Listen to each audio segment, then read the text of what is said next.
Okay.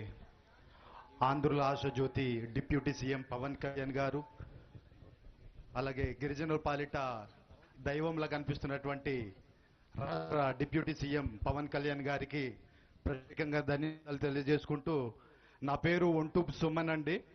ASR జిల్లా ఉకుంపేట మండలం గూడా గ్రామం అండి. నేను గిరిజన స్కూల్లో కాంట్రాక్ట్ రెసిడెన్షియల్ టీచర్గా వర్క్ చేస్తా ఉన్నాను సార్. గత ప్రభుత్వం 1800 మంది మేము పనిచేస్తూ ఉంటే కేవలం 500 మందికి మాత్రమే రెగ్యులరైజ్ చేయడం జరిగింది. అదే అర్హత కలిగి 1200 మంది కాంట్రాక్ట్ రెసిడెన్షియల్ టీచర్లుగానే కొనసాగుతూ ఉన్నాం. దయచేసి డిప్యూటీ సీఎం గారు మమ్మల్ని కూడాను ఈ విషయమై క్రమబద్ధీకరణ చేయవలసిందిగా మిమ్మల్ని మనస్ఫూర్తిగా కోరుకుంటా ఉన్నాం సార్. అలాగే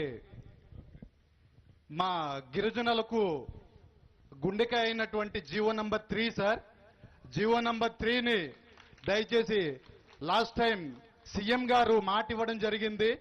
నేను జీవో నంబర్ 3ని తిరిగి పునరుద్ధరణ చేస్తానని చెప్పేసి మాట ఇవ్వడం జరిగింది. ఆ మాట కట్టుబడి అలాగే మీరు కూడాను మా యొక్క ఈ గిరిజన ప్రాంతంలో జీవో నంబర్ 3ని పునరుద్ధరణ చేయవలసిందిగా మనస్ఫూర్తిగా కోరుకుంటా ఉన్నాను సార్. ధన్యవాదాలు.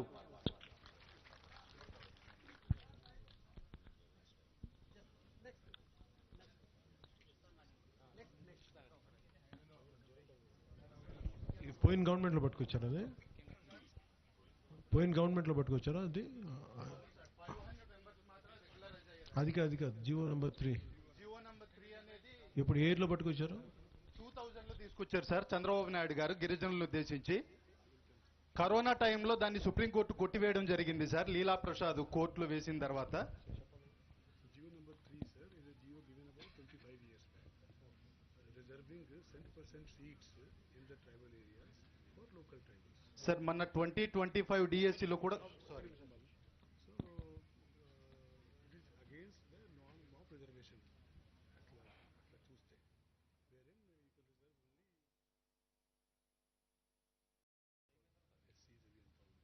probably. But some reading hard.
అది ఉపాధి స్థానికంగానే గిరిజనులకు ఇవ్వాలని దానిపైనే కదా ఆ రోజు జరిగిన పోరాటం. అవును సార్. 100% స్థానికంగా ఇవ్వాలని. అవును సార్. అయితే గతంలో వైసీపీ హయాంలో అట్లా చేస్తే స్థానికంగా మనకి పెట్టుబడులు రావనే ఉద్దేశంతో ఇతర కంపెనీలకి అది వర్తించదని దానిపైన వచ్చినప్పుడు మీరందరూ ఉద్యమం చేశారు అప్పుడు.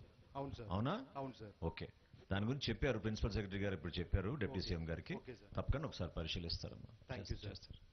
సార్ అలాగే మా ఎవరైతే సిఆర్టీలుగా వర్క్ చేస్తున్నామో ప్రస్తుతం డిఎస్సిలో మా పోస్టులు మినహాయించి డిఎస్సి అనేది కన్సిడర్ చేయాలని చెప్పేసి మనస్ఫూర్తిగా నేను కోరుతున్నాను. ఎడ్యుకేషన్ మినిస్ట్రీ పట్టుకెళ్తాను. Thank you sir.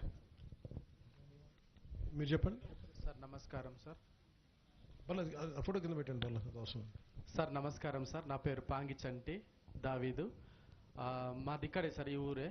అయితే ఇక్కడ కొన్ని సమస్యలు ఉన్నాయి సార్. పెన్షన్ సమస్యలు కావచ్చు, తర్వాత రోడ్డు సమస్యలు, స్కూల్ సమస్యలు ఉన్నాయి సార్. ఆ విషయాల్లో మాట్లాడదామని మరి ఒకసారి వచ్చాం చెప్పండి సార్. సార్ ప్రధాన సమస్య అయితే ఇక్కడ స్కూల్ సమస్య ఒకటి ఉంది సార్. స్కూల్ బిల్డింగ్ కావాలి సార్. తర్వాత డ్రైనేజ్ కాలువ, తర్వాత వీధి రేంపులు అనేది కావాలి సార్. వీధి రేంపులు సార్, సీసీ రేంపులు, సీసీ రేంపులు కావాలి సార్. తర్వాత పెన్షన్ అందరి వాళ్ళు కూడా ఉన్నారు సార్. అంగన్వాడీ బిల్డింగ్ ఒకటి కావాలి సార్. మరి ప్రాముఖ్యంగా ఒక విషయం ఏంటంటే సార్ ఇక్కడ నుండి ఈ ఊరు నుంచి ఈ ఊరు నుంచి 12 మైళ్ళ వెళ్ళడానికి 2.5-3 కిలోమీటర్లు ఉంటుంది సార్ రోడ్డు.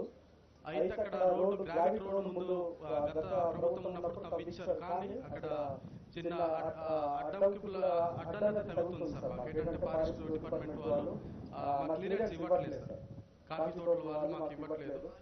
అసలు దారి ఇవ్వట్లేదు. చిన్నది కార్నర్ కొడితే మాకు ఘాట్ అనేది తగ్గుతుంది సార్. ఆ విషయంలో మేము చాలాసార్లు మేము కలిసాం సార్, కానీ మాకు అసలు మా మాట వినలేదు సార్. ఈ పక్క వెళ్తే ఓడూరు మీరు వచ్చిన రోడ్ సార్, అక్కడ ఓడూరు జంక్షన్ నుండి మధుకాకి వరకు సార్, అది కూడా అదే సమస్య సార్. మొన్న మీరు వస్తున్నారని మట్టి గ్రావిటీ తీయడానికి కూడా అవకాశం ఇవ్వలేదు సార్. చిన్నది మట్టి తీసిన మేము ఒప్పుకోము, తీయొద్దు అనేసి అక్కడ దగ్గర నుండి అసలు తీయనివ్వలేదు సార్. అందుకని మీరు వచ్చినప్పుడు రోడ్ చూసే ఉంటారు, కాలువ కూడా తీయలేదు సార్. మీరు చెప్పిన ఇప్పుడు డిప్యూటీ సీఎం గారు కూడా విన్నారు, అందువేళ కూడా ఇప్పుడు మనం కొత్తదిగా ఇది కనెక్షన్ లింక్ చేయడానికి ఒక రోడ్ శాంక్షన్ చేస్తాము.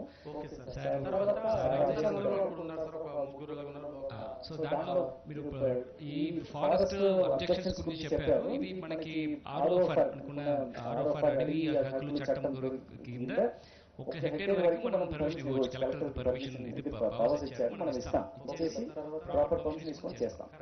సమస్య కూడా ఉంది sir.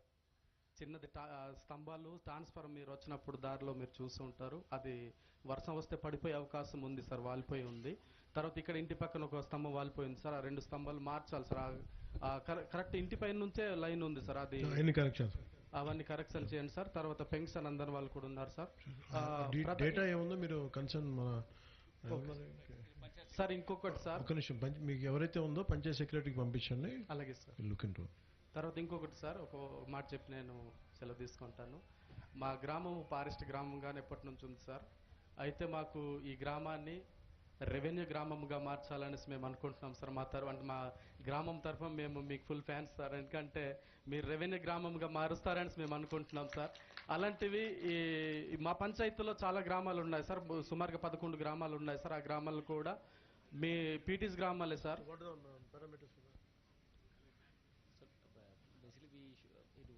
Forest villages in enclosure totally completely forest ఉంటుంది. వీళ్ళకి ఓన్లీ ఆర్ఓఫర్ పట్టాలే ఉంటుంది, సొంత పొలం ఏమి ఉండదు.